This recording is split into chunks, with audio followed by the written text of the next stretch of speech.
En México el PAN se está relanzando, según ellos, abriéndose a la gente por dejar que se afilien desde el celular. ¿Tiene chance de destronar a Morena? Mira, la gente del PAN va a hacer esto. Si no puede destronar a Morena, se va a meter a Morena.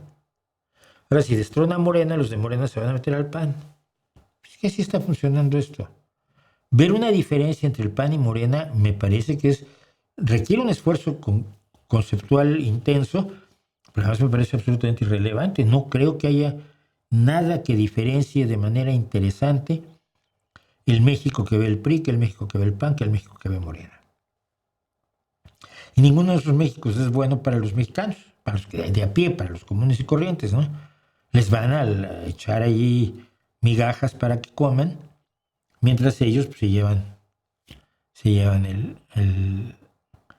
los millones, ¿no? Estaba yo viendo, precisamente comentaba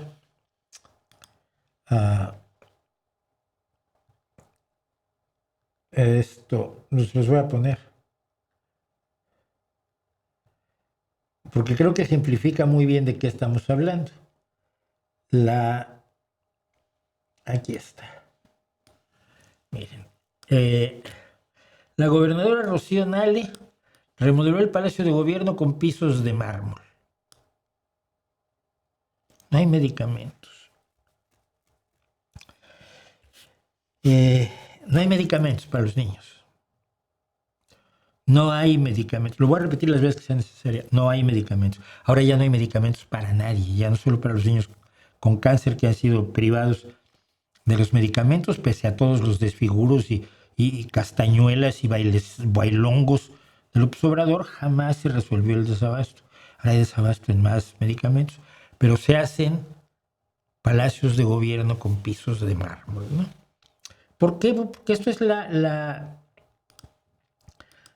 esta concepción patrimonialista del poder de emborracharse. Yo decía, para no traicionar lo que dije, les digo lo que dije. Pobres morenistas, tan nuevos ricos, llegaron y ya se apropiaron de todas las malas artes, corrupción y riquezas del PRI y las exhiben como Donald Trump, mostrando su bajeza moral, su traición a los principios y a la gente, su amor por el lujo insultante, aviones, viajes, tiendas exclusivas, restaurantes de primera, mármol. Son Arturo Durazo fingiéndose de izquierda, y si usted no sabe quién era Arturo Durazo, búsquelo. El que se hizo un Partenón de mármol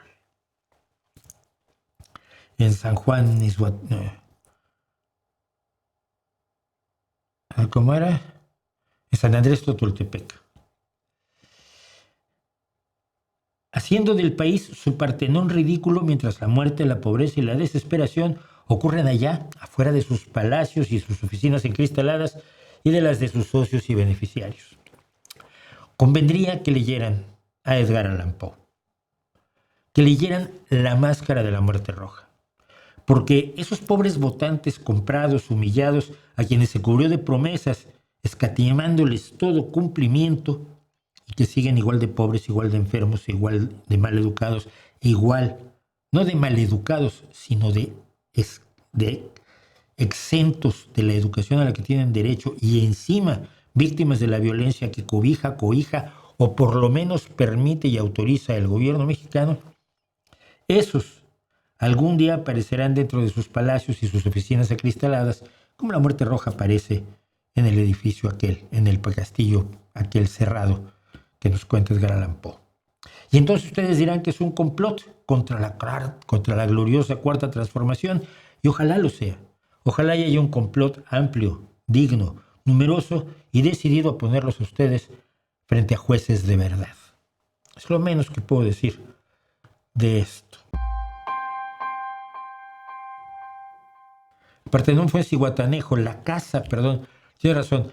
Arturo Durazo Moreno, que fue muy amigo de López Portillo, que fue policía y que luego López Portillo convirtió en jefe de la policía, porque pudo hacer el tipo más corrupto imaginable. Hizo un Partenón en Zihuatanejo, su casa en San Andrés Totoltepec, que era más o menos de la misma idea, o sea,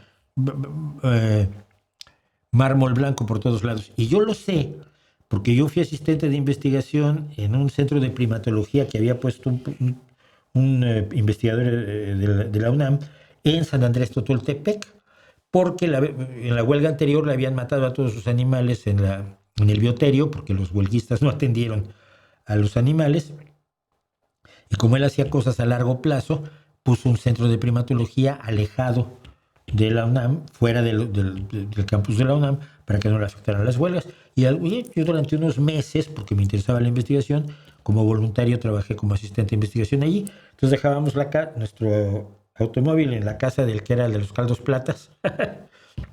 Nos dejaba. Luego caminábamos, porque había que caminar un poco por monte, 10, 15 minutos, pasabas junto a la casa de mármol blanco de Durazo y llegabas al centro de primatología de San Andrés.